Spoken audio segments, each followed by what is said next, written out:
नमस्कार, मैं हूं पंकज उपाध्याय। आज बात करेंगे लीगल ट्रैक पे सरकारी वकीलों के अस्तित्व, औचित्य, जरूरत, यानी मतलब, मकसद और जरूरत क्या है, किन केसेस में उनकी जरूरत पड़ती है, कैसे अपॉइंट होते हैं, सारी प्रक्रिया। आज हमारे साथ परमानंद पांडे जी हैं, एडवोकेट सुप्रीम कोर्ट। पूरी चर्चा इसी पे रहने वाली है। पांडे जी, हमारे कार्यक्रम में स्वागत है आपका। सरकारी वकील क्यों होता है और किन केसेस में कैसे अपॉइंट होता है? आपका ये सवाल समीचीन है। वास्तव में सरकारी वकील का जब आप तात्पर्य लेते हैं तो उसमें अटॉर्नी जनरल से लेकर के जिलों तक में काम करने वाले, डिस्ट्रिक्ट लेवल पर भी काम करने वाले वकील लोग शामिल होते हैं। जहाँ तक अटॉर्नी जनरल और एडवोकेट जनरल का सवाल है तो ये संविधान में ही इसका प्रावधान है कि हर राज्य में एक एडवोकेट जनरल हो, महाधिवक्ता हो और केंद्र में एक महान्यायवादी।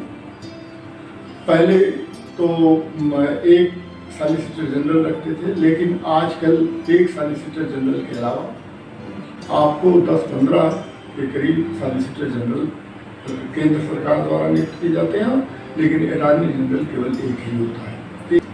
राज्यों में स्थिति ये है कि एक एडवोकेट जनरल और उसके साथ कई एडिशनल एडवोकेट जनरल और बहुत सारे उसमें स्टैंडिंग काउंसिल, और एक राज्य में ऐसा व्यक्ति होता है जो chief council, chief standing council की तरह से होता है, उसको CSC बोलते हैं। जहाँ तक अटॉर्नी जनरल और एडवोकेट जनरल की बात है तो आप संविधान पढ़ेंगे तो संविधान में ही एक प्रावधान है कि राज्य में एडवोकेट जनरल और केंद्र में अटॉर्नी जनरल।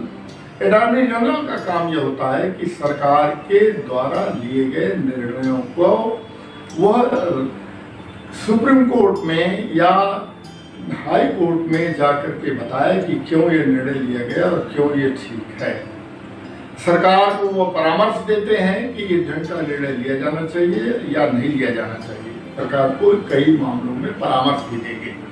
इसी नाते आप देखेंगे कि अटॉर्नी जनरल और एडवोकेट जनरल के लिए विधानसभा और लोकसभा में भी सीट सुरक्षित रखी जाती है। एक एडवोकेट जनरल की सीट विधानसभा में भी सुरक्षित होती है, जिससे वो कभी कभी जब विधानसभा को जरूरत हो, कोई स्पष्टीकरण लेना हो तो पूरी विधानसभा उनसे स्पष्टीकरण मांगे। अब बहुत सारे ऐसे वकील होते हैं जो आए दिन के मुकदमे आते हैं।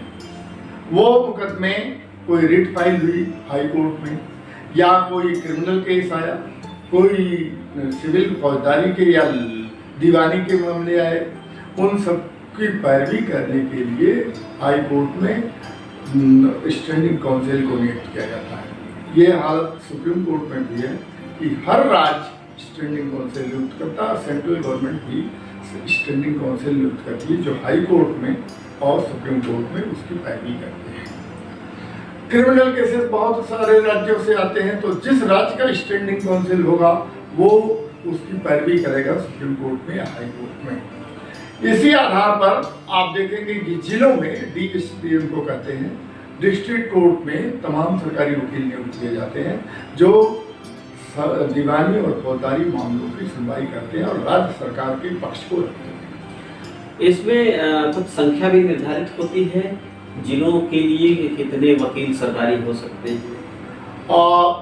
ये बात बहुत दिनों से उठाई जाती रही है कि इनकी संख्या आप निश्चित कर दीजिए कि कितने वकील राज्य स्तर पर काम करेंगे, कितने सरकारी वकील जिले स्तर पर करेंगे या कितने सरकारी वकील केंद्र स्तर पर करेंगे। लेकिन सच बात तो यह है कि आज तक कोई निर्धारित संख्या नहीं हो पाई है।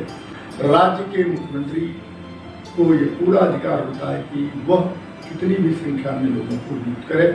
और क्रिमिनल केसेस में मोस्टली देखा गया है कि स्टेट वर्सेस जो केसेस होते हैं राज्य के खिलाफ, उन्हीं केसेस में सरकारी वकील होते हैं। तो लेकिन ये पता कैसे चलेगा कि राज्य के खिलाफ ऐसी कौन कौन से मुकदमे होते हैं सामान्य जनमानस पे जिनके खिलाफ एक तरफ सरकारी वकील होता है?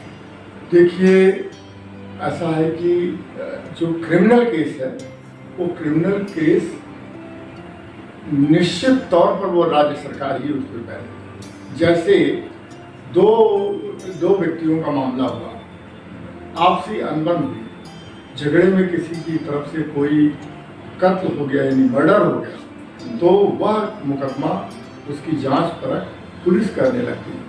जब पुलिस उसमें इन्वॉल्व हो जाती है, पुलिस उसकी जांच करने लगती है, जांच पड़ताल करती है, तो वो पुलिस की तरफ से मुकदमा किया जाता है, उसको प्रोसिक्यूशन कहते हैं। अब वह जो मुकदमा होगा वो राज्य सरकार के वकील भी उसको कर सकते हैं, कोई दूसरा नहीं कर सकता। इस नाते ये फौजदारी मामलों में ये है कि यही हालत, जैसे स्टेट को पार्टी बनाया गया, स्टेट की तरफ से या स्टेट बनाम कोई व्यक्ति हुआ या XYZ बनाम स्टेट हुआ, उन सारे मामलों में स्टेट का प्रतिनिधि ही, स्टेट का वकील ही उसकी पैरवी कर सकता है, उसके बारे में बहस कर सकता है। इन मामलों में और बहुत सारी जानकारी होती है। इससे ज़्यादा जानकारी के लिए आप खुद पांडे जी के नंबर पे संपर्क कर सकते हैं। पांडे जी का नंबर नीचे स्क्रीन पे है। पांडे जी, एक बड़ा सवाल है, सरकारी वकीलों की स्थिति बड़ी संदिग्ध रहती है आम आदमी के बीच में, वो क्या है मामला, उससे क्या किस तरीके से निपटाया जा सकता है? ये देखिए, ये बात आप जो उठा रहे हैं सामान्य तौर पर ऐसी बात है। कई जगहों पर सरकारी वकील किसी प्राइवेट पार्टी से या किसी से किन्हीं दबाव में आकर के अपनी पैरवी को ठीक से नहीं करता है, तो वह व्यक्ति वास्तव में वकालत की जो नैतिकता होती है उसको दरकिनार करके वो काम करता है, जो निंदनीय है, जो घृणास्पद है। लेकिन आप जो वस्तुस्थिति है वो वही है कि बहुत सारे मामलों में सरकारी वकील लोग अपने मामलों की पैरवी उस ढंग से नहीं करते हैं जैसी उनसे अपेक्षा की जाती है। अटॉर्नी जनरल ऑफ इंडिया से लेके जिला न्यायालय तक के सरकारी वकीलों का कार्यकाल क्या होता है? ये बात आपने ठीक उठाई। अटॉर्नी जनरल से लेकर के जिला न्यायालयों तक के वकील का कार्यकाल यही होता है कि सरकार जब बनती है तो सरकार ही उस चीज़ को नियुक्त करती है, अटॉर्नी जनरल को, एडवोकेट जनरल को, सॉलिसिटर जनरल को या और वकीलों को। उनको जब कोई नई सरकार गठन में होती है तो वही नियुक्त करती है। इस नाते उनको अंग्रेजी में एक शब्द है को टर्मिनस। को टर्मिनस का मतलब कि सरकार जब चली गई तो उनका भी पद खत्म हो जाता है स्वतः उनके साथ ही। आपने कार्यक्रम में हिस्सा लिया, आपका बहुत धन्यवाद। ऐसे ही किसी बेबाक मुद्दे पर किसी बेबाक वकील से जानेंगे जो आपके लिए फायदेमंद होगा। आपके सवाल आमंत्रित हैं, आप सवाल करें, उसके जवाब में भी हम वीडियो बनाएंगे। मिलते हैं किसी दूसरे कंटेंट के साथ। बहुत ध्यान से रहिए, बने रहिए। धन्यवाद।